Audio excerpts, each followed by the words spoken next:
ചെർപ്പളശ്ശേരിയിൽ പഴയ bus stand അടച്ചു. ഗതാഗത പരിഷ്കരണം പ്രാബല്യത്തിൽ. പുതിയ ബസ് സ്റ്റാൻഡും ടൗണിൽ ലഭ്യമായ സ്ഥലങ്ങളും ഉപയോഗപ്പെടുത്തിയാണ് ബസ്സുകളുടെ സ്റ്റോപ്പും പാർക്കിങ്ങും ക്രമീകരിച്ചിരിക്കുന്നത്. ക്രമീകരണം പഴയ ബസ് സ്റ്റാൻഡ് നവീകരിക്കും വരെ തുടരും.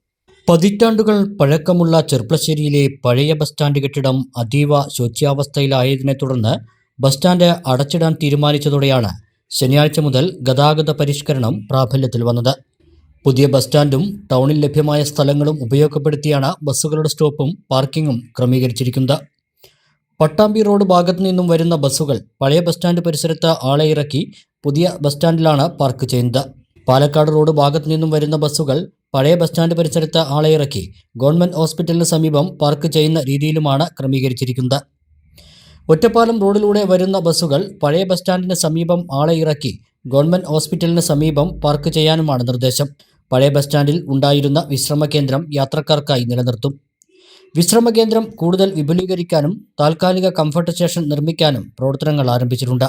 ട്രാഫിക് ക്രമീകരണവുമായി ബന്ധപ്പെട്ട് ടൗണിൽ വിവരങ്ങളടങ്ങിയ സൂചനാ ബോർഡുകളും പോലീസിന്റെ സേവനവും ഏർപ്പെടുത്തിയിട്ടുണ്ട്. കാർഷിക മേഖലയ്ക്ക് പുത്തൻ ഉണർവേകാൻ അഗ്രികൾച്ചറൽ സെന്റർ അടയ്ക്കാവുത്തൂർ.